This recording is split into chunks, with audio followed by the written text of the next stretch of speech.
पति के रिश्तेदार।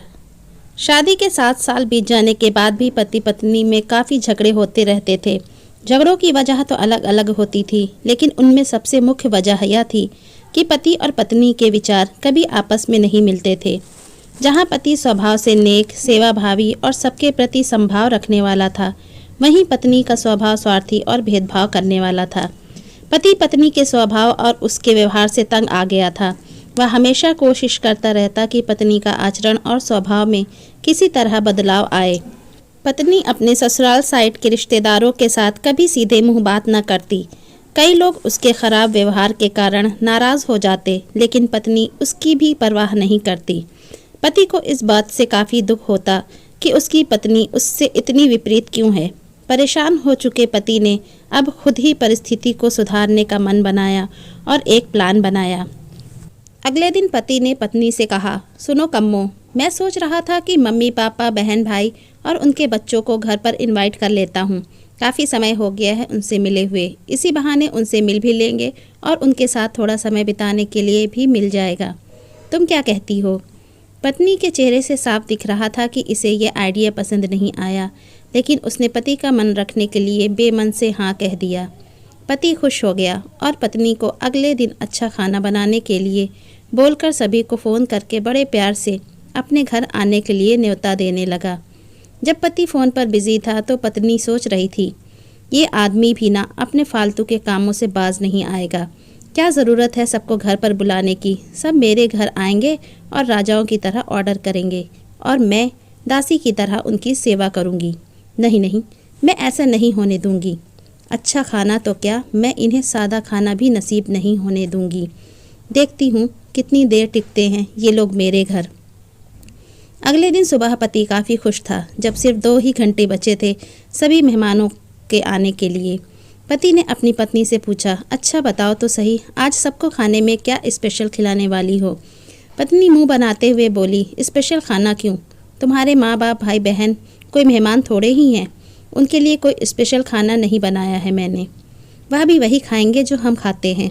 आज घर में सिर्फ दाल चावल बना है, क्योंकि और कुछ बनाने के लिए सामान नहीं था। पत्नी की बात सुनकर पति गुस्सा हो गया और बोला, तुम कभी नहीं सुधरोगी। अगर घर में सामान नहीं था तो मुझे एक बार बता दिया होता, मैं बाज़ार से ले जाकर ले आता, लेकिन कुछ ढंग का तो खाना बना लेती।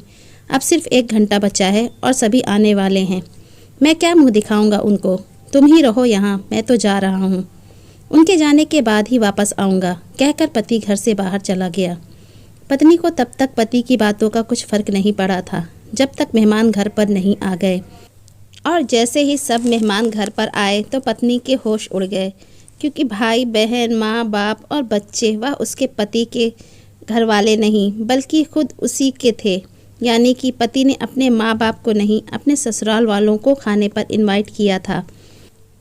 पत्नी अब काफ़ी परेशान हो गई, क्योंकि अपने ससुराल वालों को परेशान करने के लिए न सिर्फ उसने सादा खाना बनाया था, बल्कि खाने में ज़्यादा नमक और मिर्च भी डालकर रखा था। अपने मायके वालों को सामने देखकर पत्नी हाथ मलने लगी। थोड़ा सोचने के बाद उसने अपने पति को फ़ोन मिलाया और कहा, तुमने मुझे पहले क्यों नहीं बताया कि मेरे मम्मी पापा और भाई बहन आने वाले हैं? तुम पहले बता देते तो मैं अच्छा खाना उनके लिए बनाती। पति ने कहा, मैंने वही बताया जो मैं मानता हूँ। मैंने कभी तुम्हारे परिवार वालों को पराया नहीं समझा और तुमने कभी मेरे परिवार वालों को अपना नहीं माना।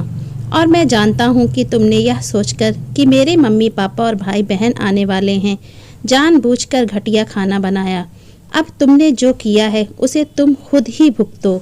मुझे पता है तुमने मुझे इसलिए फ़ोन किया होगा ताकि बाहर से खाना मंगवा सको, लेकिन मैं ऐसा नहीं करूँगा, ताकि तुम्हें तुम्हारे किए की सज़ा मिल सके। इतना कहकर पति ने फ़ोन कट कर दिया। ना चाहते हुए भी उसको अपने मैके वालों को वही खाना खिलाना पड़ा।